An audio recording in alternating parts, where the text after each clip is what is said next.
A mensagem que você ouvirá agora foi ministrada pelo pastor Luiz César Araújo.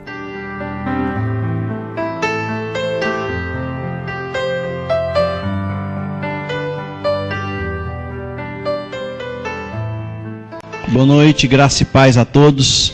Abram suas Bíblias em Provérbios, capítulo 11, versículo 30. Provérbios 11, 30 diz assim o texto: O fruto do justo é árvore de vida, e o que ganha almas é sábio. Vamos falar só essa última frase? O que ganha almas é sábio. Mais uma vez, o que ganha almas é sábio. Amém. Senhor Deus, abençoa-nos na meditação da Tua palavra. Fala ao nosso coração de uma forma viva e especial, no nome do Senhor Jesus. Amém. Queridos irmãos, amigos, convidados, talvez você não receba um prêmio Nobel por sabedoria. É possível que nenhum de nós aqui esteja na galeria das pessoas mais sábias sobre a face da terra. Por quê? Porque o conceito que temos de sabedoria é outro. Em alguns lugares do mundo, especialmente no mundo oriental, os mais velhos são chamados de sábios. Por isso, um pastor amigo meu, que mudou de Cuiabá para São Paulo, um americano missionário, quando ele procurou uma igreja para frequentar em São Paulo, ele resolveu frequentar uma igreja chinesa. Por quê? Porque ele diz: essa igreja respeita os velhos. E como ele já estava com a cabecinha branquinha, ele diz: é aqui. E ficou lá até voltar para os Estados Unidos. Porque lá naquela igreja, seguindo a cultura chinesa, quanto mais velhos, mais sábios. No mundo secular, o sábio é aquele que tem muito conhecimento. Aquele que é capaz de agregar à sua experiência conhecimento e transformar o conhecimento em alguma ação prática. Esse é o sábio. Sábio segundo o mundo. Mas o que é que esse homem, Salomão, talvez o homem mais sábio que já pisou sobre a face da terra, diz para nós hoje o que é uma pessoa sábia. Qual a verdadeira sabedoria? E de fato, meus irmãos e amigos, Salomão era sábio. E no primeiro livro dos Reis, capítulo 4, 29 a 34, diz que Deus deu também sabedoria a Salomão, grandíssimo entendimento e larga inteligência, como a areia que está na praia do mar. Era a sabedoria de Salomão maior do que a de todos os do Oriente, que são considerados os sábios. É lá no Oriente que tinha Hammurabi, o grande sábio da Babilônia. Mas Salomão era mais sábio do que todos do Oriente e do que toda a sabedoria dos egípcios. Era mais sábio do que todos os homens, mais sábio do que Etan, e do que Remã, Calcol e Darda, filho de Maol, e correu a sua fama por todas as nações em redor. Compôs Salomão 3.000 provérbios, e foram seus cânticos 1.005. Discorreu sobre todas as plantas, desde o cedro que está no Líbano, até o isopo, numa outra tradução, as samambaias que brotam do muro. Também falou dos animais e das aves, dos répteis e dos peixes. De todos os povos vinha gente a ouvir a sabedoria de Salomão, e também enviados de todos os reis da terra que tinham ouvido da sua sabedoria. Esse homem era sábio. E esse homem sábio, ele disse para nós: quem é o sábio? Ele diz: o que ganha almas é o sábio. As pessoas mais sábias sobre a face da terra são as que ganham almas. Numa outra versão, está dizendo aquele que ajunta almas. Numa outra ainda diz aquele que atrai almas. Isto é, aqueles que trazem pessoas a Deus. Aqueles que são embaixadores e fazem com que os homens cheguem perto de Deus, diz Salomão, o homem mais sábio sobre a face da terra. Estes são sábios. O que ganha almas é sábio. É interessante, meus irmãos, que essa questão de sabedoria em relação à alma é muito singular, porque em Lucas 12, 20, a Bíblia diz que é louco aquele que ganha o mundo e perde a sua própria alma. Quem perde a alma é louco, diz Jesus. E Salomão diz, quem ganha a alma é sábio. E por quê? Os que ganham almas, e no singular, o que ganha almas é sábio. Porque você pode se tornar uma pessoa muito sábia, ganhando almas. Em primeiro lugar, porque o que ganha almas faz uma parceria com Deus. Lucas 19:10 diz que Jesus veio buscar e salvar o perdido. Jesus veio ganhar as almas dos homens. Jesus veio conduzir homens a Deus. A alma aqui é gente, é essência. E quem se dispõe a levar pessoas para perto de Deus, anda nas pegadas de Jesus e faz uma parceria com Deus. Esse negócio de parceria é muito interessante aqui em Brasília. De vez em quando nós ouvimos falar de uma empresa que fez uma parceria especialmente com o governo. Todo mundo quer ficar atrelado ao governo. Não sabemos por quê. Tanto federal como regional. Se alguém fizesse uma parceria com Bill Gates, se tornaria uma pessoa sábia. Ele falaria para todo mundo: olha, a minha empresa tem uma parceria com Bill Gates. Mas o mais sábio de todos é aquele que faz uma parceria com Deus para ganhar almas. Este é o sábio. Este é o inteligente. De tal forma que quando um servo de Deus sai para ganhar uma alma, sai para pregar o evangelho, para compartilhar, para evangelizar, ele sai na convicção de que ele é sócio de Deus, Deus é o seu chefe, de Deus ele é cooperador, ele coopera com Deus. 1 Coríntios 3:9, de Deus somos cooperadores. E sendo sócio de Deus, nós também somos sócios de outras pessoas e seres. Por exemplo, todo aquele que sai para evangelizar, para falar de Jesus, para ganhar, para instruir uma alma nos caminhos do Senhor, ele tem o auxílio dos anjos. Em Hebreus 12, 22 a 24, o autor diz: mas tende chegado ao Monte Sião, à cidade do Deus vivo, a Jerusalém celestiais, e a incontáveis hostes de anjos, e a universal assembleia.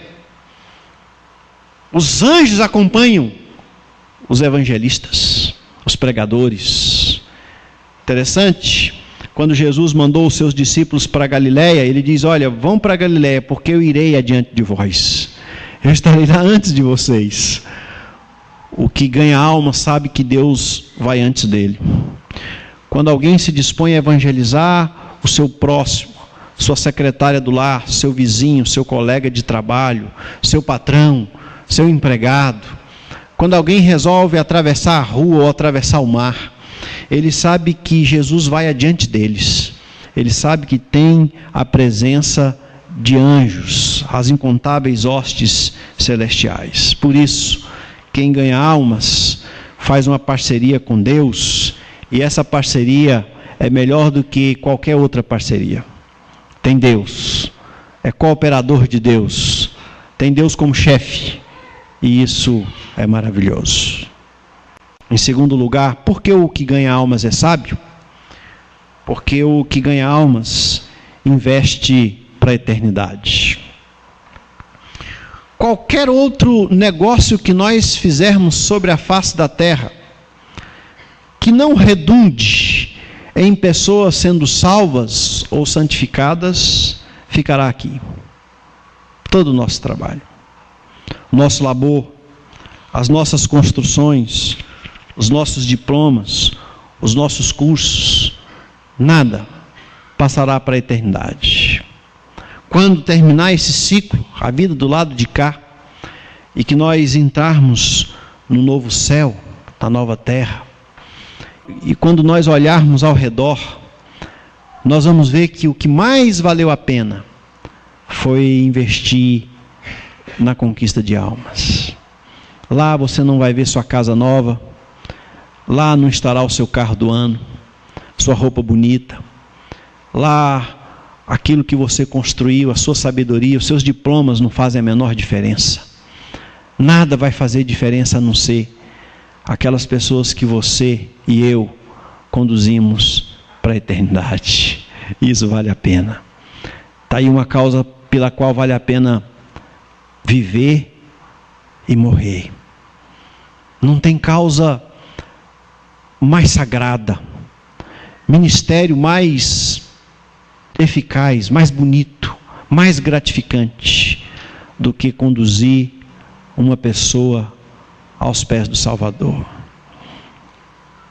Interessante, quando Jesus fala daquele homem em Lucas 12 que arrazoava consigo mesmo, porque ele havia construído novos celeiros, diz assim: reconstruí-los-ei maiores, recolherei todo o meu produto, porque ele tinha plantado muito e colhido muito. Então direi à minha alma: tens em depósito muitos bens para muitos anos, descansa, come, bebe e regala-te. É interessante que esses verbos, eles parece que estão sendo falados para nós. A nossa geração gosta muito desses 4 verbos que Jesus falou daquele louco: descansa,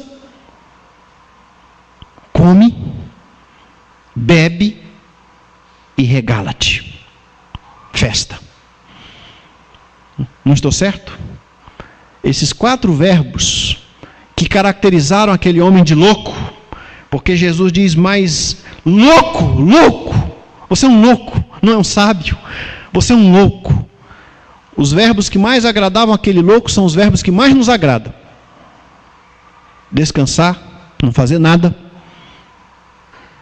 O povo que gosta do descanso, do lazer, do prazer, come, bebe e regala-te. Alegria. Jesus diz que gente assim, e se nós formos gente assim, se você for assim, Jesus chama você e a mim, a todos nós, de loucos. Você é um louco. Por quê? Porque essa noite te pedirão a tua alma e o que tens preparado, porque você preparou os seus celeiros cheios, para quem será? Os celeiros cheios, a casa bonita, a conta bancária, não pode fazer diferença na hora do acerto com Deus eterno. Por isso, se alguma pessoa aqui ainda não teve um encontro pessoal com Jesus, não abriu seu coração, não se rendeu à cruz de Cristo, não convidou Jesus para ser o seu Senhor e Salvador, Jesus chama de louco. E se qualquer um de nós que já tendo aceitado a Jesus como Salvador vive assim, para descansar, comer, beber e regalar, somos amantes disso aqui, Jesus também nos chama de loucos. Gente que não quer trabalhar, gente que não quer fazer a obra, gente que não quer fazer parceria com Deus, gente que não quer investir na eternidade. Uma alma ganha para Deus é o melhor investimento que uma pessoa pode fazer. Portanto, diz Paulo em Colossenses 3, 1-3, se fostes ressuscitados juntamente com Cristo, se você já ressuscitou, isto é, se Jesus é seu Senhor, Ele que está sentado nos lugares celestiais. Se você está em Cristo, buscai as coisas lá do alto, onde Cristo vive, assentado à direita de Deus. Pensai nas coisas lá do alto, não nas que são aqui da terra, porque morrestes, e a vossa vida está oculta juntamente com Cristo em Deus. Porque quando tudo se passar, quando o céu chegar, o investimento que vai ter valido a pena vai ser aquele na eternidade. O próprio Senhor Jesus nos diz: não acumuleis para vós outros, Mateus 6, 19 a 21, não acumuleis para vós outros tesouros sobre a terra, onde a traça e a ferrugem corroem e os ladrões roubam. Mas ajuntai para vós outros tesouros no céu, onde a traça nem ferrugem corrói e os ladrões não escavam e nem roubam. O que está no céu ninguém pode roubar. Uma alma salva ninguém pode roubar. Uma vez salva, salva para sempre. E quem ganha almas, o que leva uma pessoa a Cristo, quem se dedica a esse ministério, a esse trabalho, é a pessoa mais sábia que já pisou sobre a face da terra. Naquele filme A Lista de Schindler, que eu não consigo ver mais nenhuma vez tanto sofrimento, mas no final do filme, quando aquele alemão que gastara todos os seus bens, todos os seus tesouros para salvar judeus, para montar aquela fábrica que não produzia nada, mas mantinha os judeus vivos, quando ele termina tudo, quando termina a guerra, e ele vai voltar para casa, que os judeus o rodeiam, e ele olha, ele vai em direção ao seu carro, e quando ele vê o seu carro, ele para e chora. Ele diz: eu ainda tenho um carro. Esse carro poderia salvar mais 10 pessoas. E chora. Por que que eu mantive esse carro, se esse carro pode salvar 10 pessoas? Ele não tinha mais nada, só o carro. E ele chora porque tinha um carro. Eu fico pensando, nós que temos 2, 3, 4 carros na nossa casa, que temos dinheiro, às vezes, investido em tantas coisas, eu quero que os irmãos pensem o quanto isso representaria para ganhar almas. Porque o que vai fazer diferença é se no final aquilo redundou em almas. Senão, não tem sentido. Quando eu estava no seminário e voltei para as férias em casa, minha irmã adolescente, e eu contei para ela de uma viagem que fiz a São Paulo. Primeira vez que fui a São Paulo.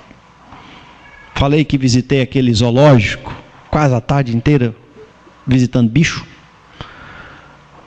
Visitei os lugares que tem para visitar ali. Falei também um pouquinho da igreja, do trabalho, que andava de trem do interior para Franco da Rocha, para evangelizar lá e tudo. Falei, e ela olhou para mim e falou assim: Luizinho, e no final, quantas conversões houve? É isso que importava para ela.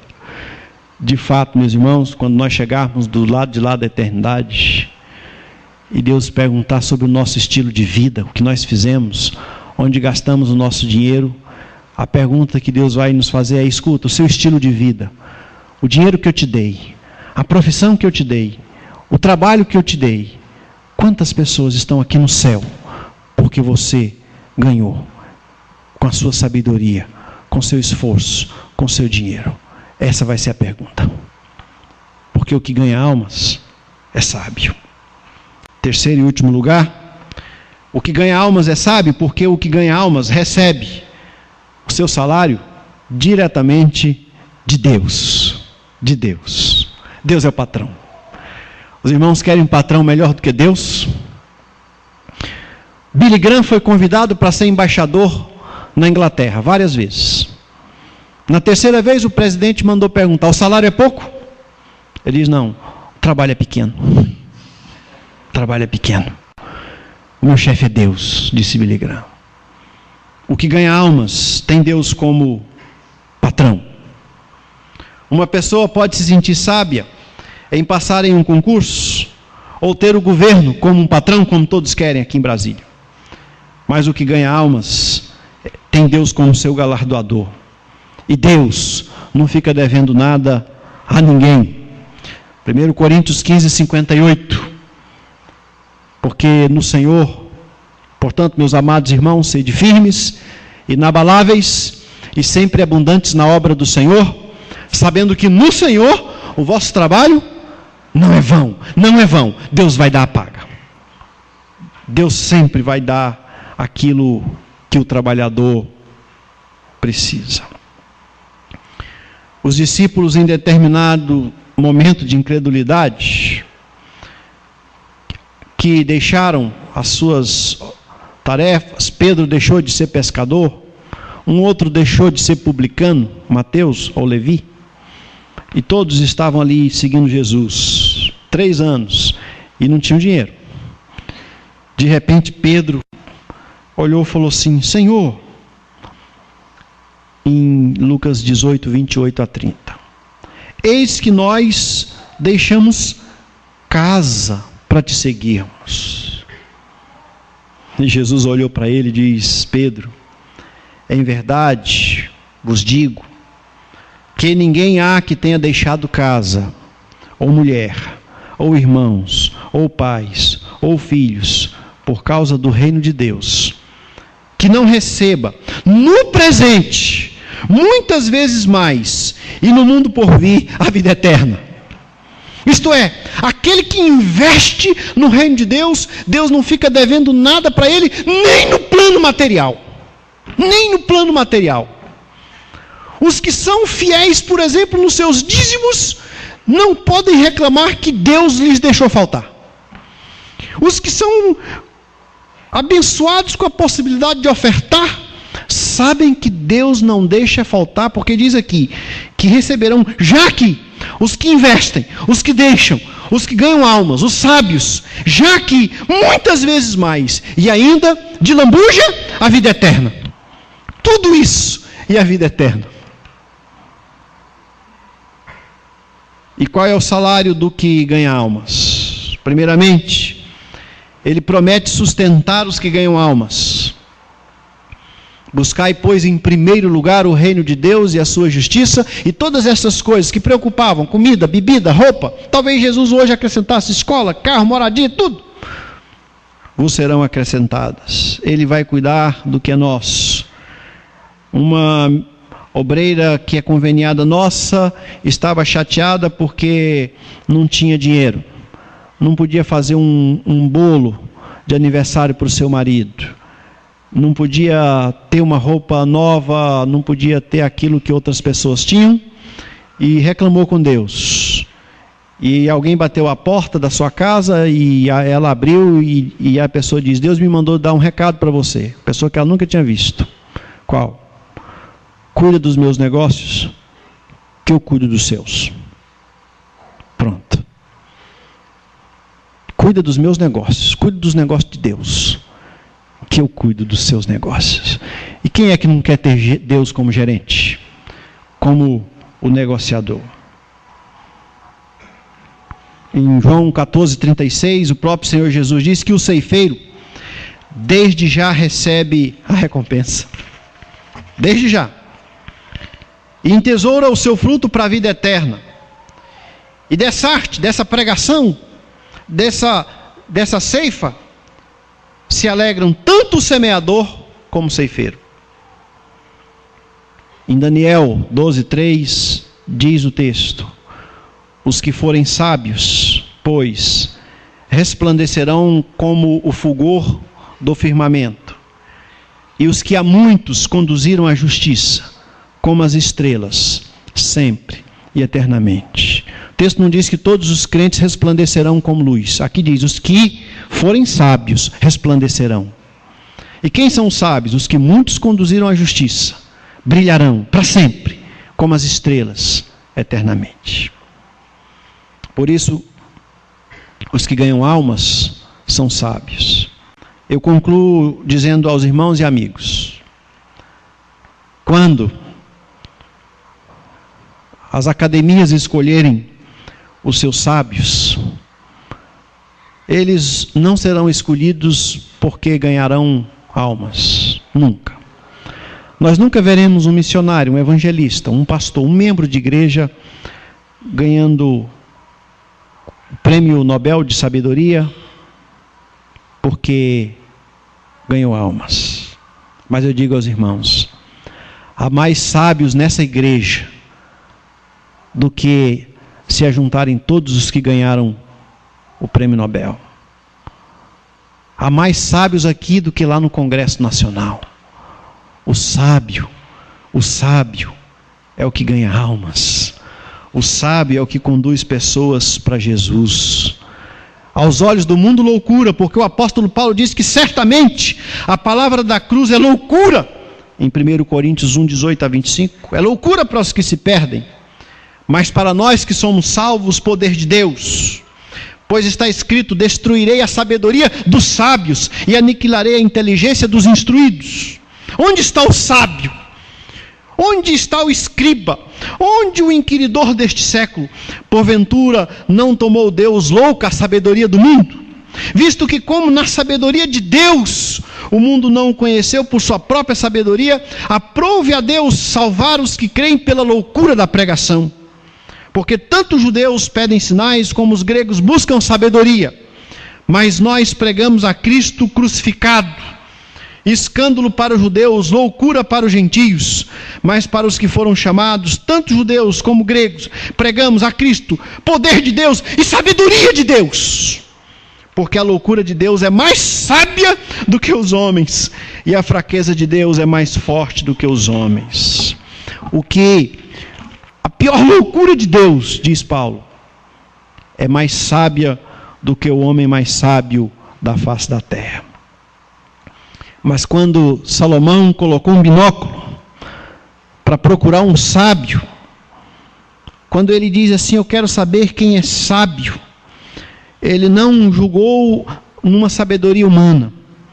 Depois de analisar tudo, ele diz: sábio, o sábio é aquele que ganha almas. O que ganha almas, este é sábio. Nesse sentido, você e eu podemos ser sábios, porque você pode fazer uma parceria com Deus, porque você pode receber o salário do próprio Deus, porque você pode levar gente para a eternidade. Quando terminar tudo, quando você abrir os olhos e estiver no céu, quantos estarão ali por causa de você, que você conduziu, que você ganhou para Cristo, que você trabalhou, que você investiu dinheiro, tempo, que você sustentou o missionário para ir lá, que você orou, que você abriu a sua boca, que você gastou seu tempo. Se você fizer isso, Jesus vai olhar para você e vai dizer: você é sábio. Mas se você viveu para regalar, descansar, comer e beber, viveu para satisfazer sua própria vontade, seu luxo, seu prazer, ainda que você entre na eternidade, Jesus vai dizer: você não passa de um louco. Você é louco. Asofoi no grego, não sábio. Você é um nécio. Porque sábio é aquele que ganha almas. O Senhor da ceifa está chamando: seja um ganhador de almas. Amém.